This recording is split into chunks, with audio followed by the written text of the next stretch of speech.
வணக்கம். இன்னைக்கு நாம பேச போறது ஒரு பண்டிகைய பத்தி மட்டும் இல்ல, அதுக்கும் மேல. இது ஒரு உணர்வு. உழைப்புக்கும் இயற்கைக்கும் நாம சொல்ற ஒரு பெரிய நன்றி. வாங்க, இந்த அழகான நன்றி பயணத்துல நாம ஒன்னா சேர்ந்து போலாம். பாத்தீங்களா, இந்த வரிகள்ல தான் பொங்கலோட மொத்த சாராம்சமும் இருக்கு. இது வெறும் சடங்கு சம்பிரதாயம் கிடையாது. இது நம்ம மண்ணோட, நம்ம உழைப்போட, நம்மள சுத்தி இருக்கிற இயற்கையோட நமக்கு இருக்கிற ஒரு ஆழமான பந்தம். இது ஒரு உணர்வுகளோட சங்கமம். சும்மா ஒரு நிமிஷம் யோசிச்சு பாருங்களேன். ஒரு சின்ன கிராமம், விடியற் கால நேரம்.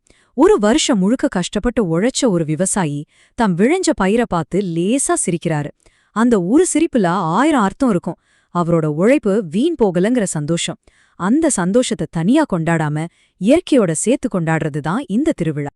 சரி, நம்ம நன்றி பயணத்தோட முதல் நாள் போகி. பழையன கழிதலும் புதியன புகுதலும்னு சொல்வாங்க இல்லையா? ஆனா இது வீட்ல இருக்கிற பழைய சாமான தூக்கி போடுறது மட்டும் இல்ல. அதுக்கும் மேல, இது நம்ம மனச சுத்தம் பண்ற ஒரு விஷயம். ஒரு ஃப்ரெஷ் ஸ்டார்ட்கான அடித்தளம். அந்த போகி அன்னைக்கு எரியற நெருப்புல நம்ம பழைய பொருட்கள் மட்டும் எரியறதில்ல. அதோட சேர்த்து நம்ம மனசுல இருக்கிற தேவையில்லாத கவலைகள், கசப்பான நினைவுகள், சில வலிகள், இதை எல்லாத்தையும் சேர்த்து அதுல போட்டு பொசுக்கிடணும். அப்போதான் வரப்போற புது வருஷத்தை ஒரு தெளிவான மனசோட நம்மளால வரவேற்க முடியும். இதுதான் ரொம்ப சிம்பிளா சொல்லணும்னா போகியோட தத்துவம். பழைய பாரத்தை எல்லாம் இறக்கி வச்சுட்டு புதுசா ஒரு சந்தோஷத்தை வரவேற்க நாம தயாராகிறோம். மனச சுத்தப்படுத்தியாச்சு. அடுத்து நன்றி சொல்ற நேரம். நம்ம பயணத்தோட 2வது நாள் தைப்பொங்கல். சொல்லப்போனா இதுதான் இந்த திருவிழாவோட ஹார்ட்டே. அந்த காட்சியை கொஞ்சம் கண் முன்னாடி கொண்டு வாங்க. வீட்டு வாசல்ல கலர் கலரா கோலம், புதுசா வாங்கின மண்பானை அடுப்புல இருக்கு. அதுல ஊத்தின பால் மெதுவா சூடேறி அப்படியே பொங்கி வர ஆரம்பிக்குது. அந்த ஒரு நிமிஷத்துக்காக தான் மொத்த குடும்பமும் அவ்வளவு ஆவலா காத்துட்டு இருக்கோம். அந்த பால் பொங்கி வழியிற அந்த ஒரு நொடியில வீடு முழுக்க ஒரு விதமான சந்தோஷம் பரவும். ஆனா என்னைக்காவது யோசிச்சிருக்கீங்களா, அந்த பொங்கி வழியிற பானை உண்மையில நமக்கு என்ன சொல்ல வருது? அது எதுக்கு அடையாளம்? அது வெறும் பால் இல்ல, அது ஒரு நம்பிக்கை. நம்ம வாழ்க்கையில சந்தோஷம், செல்வம், ஆரோக்கியம் எல்லாமே இப்படிதான் பொங்கி பெருகணுங்கிற ஒரு ஆசை, ஒரு நம்பிக்கை.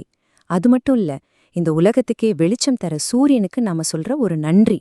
இந்த விளைச்சல கொடுத்த பூமி தாய்க்கு நாம செலுத்துற மரியாதை. அந்த பால் பொங்கி வர்ற அந்த ஒரு செகண்ட்ல திசையெல்லாம் ஒரே ஒரு சப்தம்தான் கேட்கும். பொங்கலோ பொங்கல். இது வெறும் வார்த்தை கிடையாது. இது ஒரு கூட்டு பிரார்த்தனை, நன்றி உணர்ச்சியோட உச்சகட்ட வெளிப்பாடு. சூரியனுக்கு நன்றி சொல்லியாச்சு. நம்ம நன்றி பயணம் இதோட முடியல. அடுத்ததா விவசாயத்துல நமக்கு தோளோடு தோள் நின்ன நம்மளோட மௌன உழைப்பாளிகளான மாடுகளுக்கு நன்றி சொல்ற நாள். அதுதான் மாட்டுப்பொங்கல். அன்னைக்கே ஒரு நாள் மாடுகள் வெறும் மாடுகள் இல்ல, நம்ம வீட்ல ஒருத்தங்க. அத நல்லா குளிப்பாட்டி, கொம்புக்கு பெயிண்ட் அடிச்சு, கழுத்துல மாலை சலங்கையெல்லாம் கட்டி அழகு பாப்பாங்க.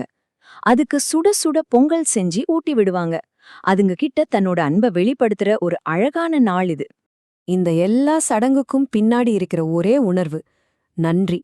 அந்த வாயில்லா ஜீவன்கிட்ட நீங்க இல்லாம எங்க வாழ்க்கை இல்ல அப்படின்னு நாம சொல்லாம சொல்ற ஒரு அன்பான வழிதான் இது. நம்ம நன்றி பயணத்தோட கடைசி நாள் காணும் பொங்கல். இது வெறும் அறுவடை திருவிழா மட்டும் இல்ல, இது உறவுகளோட திருவிழா. சந்தோஷத்தை ஒருத்தருக்கொருத்தர் பகிர்ந்துக்கிற அற்புதமான நாள். அன்னைக்கு பாத்தீங்கன்னா சொந்தக்காரங்க, நண்பர்களும் எல்லாரும் ஒண்ணு கூடுவாங்க. பேசி சிரிச்சு சந்தோஷமா இருப்பாங்க. இது நமக்கு ஒரு விஷயத்த ரொம்ப ஆழமா புரிய வைக்குது.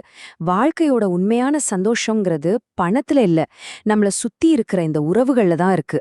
அப்போ இந்த 4 நாள் பயணத்தோட கடைசில பொங்கல்னா என்னன்னு கேட்டா என்ன சொல்றது? அது வெறும் ஒரு ஸ்வீட் டிஷ் மட்டும்தானா? இல்லவே இல்ல. அது நமக்கு வாழ்க்கையோட ஆழமான பாடங்களை சொல்லிக் கொடுக்குது. சுருக்கமா சொல்லணும்னா பொங்கல் நமக்கு 3 விஷயத்த ரொம்ப அழகா சொல்லிக் கொடுக்குது. 1, உழைப்ப மதிக்கணும். 2, நமக்கு எல்லாத்தையும் கொடுக்கிற இயற்கைக்கு நன்றி சொல்லணும். 3, நம்ம உறவுகளோட சேர்ந்து வாழ்க்கையோட ஒவ்வொரு நொடியும் கொண்டாடணும். எப்படி அந்த புது பானையில பால் சந்தோஷமா பொங்கி வழிஞ்சதோ, அதே மாதிரி இந்த பொங்கல் உங்க ஒவ்வொருத்தர் வாழ்க்கையிலையும் நல்ல நினைவுகளையும் மகிழ்ச்சியையும் செழிப்பையும் கொண்டு வந்து பொங்க செய்யணும். உங்க எல்லாருக்கும் எங்களோட இனிய பொங்கல் நல்வாழ்த்துக்கள்.